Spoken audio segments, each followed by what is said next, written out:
સુરત શહેરમાંથી માનવતાને શરમાવે તેવી ઘટના સામે આવી કે જેમાં માતૃશક્તિ સોસાયટીમાં રહેતા એક પરિવારની મહિલાએ તેની 80 વર્ષીય સાસુને લાતો અને મુક્કાથી માર માર્યો હતો। એક જાગૃત નાગરિકે તેનો વિડીયો ઉતારી મહિલા વિકાસ ચેરિટેબલ ટ્રસ્ટ અને વુમન ઇમ્પ્રુવમેન્ટ ચેરિટેબલ ટ્રસ્ટને જાણકારી આપી હતી કે જે બાદ ટ્રસ્ટના હોદ્દેદાર શીતલબેન બળિયાદરા અને ચેતનાબેન સાવલિયાએ પૂણા પોલીસને આ અંગે જાણ કરી હતી। આ પછી સામાજિક સંસ્થા સાથે સંકળાયેલી મહિલાઓ પોલીસની સાથે ઘટના સ્થળે પહોંચી અને વૃદ્ધ મહિલાની સ્થિતિ વિશે પૂછપરછ કરી। આ દરમિયાન વૃદ્ધાશ્રમના પ્રતિનિધિઓએ વૃદ્ધ મહિલાના પરિવારના સભ્યોને કહ્યું કે જો તેઓ તેની કાળજી ન લઈ શકે તો તેને વૃદ્ધાશ્રમમાં મોકલો।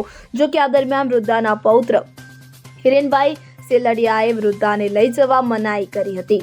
હાલ તો આ મામલો પૂણા પોલીસ મથકે પહોંચ્યો છે અને ટ્રસ્ટ દ્વારા પોલીસ કાર્યવાહી કરી વૃદ્ધાને મુક્ત કરવામાં આવશે। પરંતુ આ ઘટના સામે આવતા વૃદ્ધ સાસુને માર મારનાર નફટ વહુ સામે લોકો ફિટકારની લાગણી વરસાવી રહ્યા છે।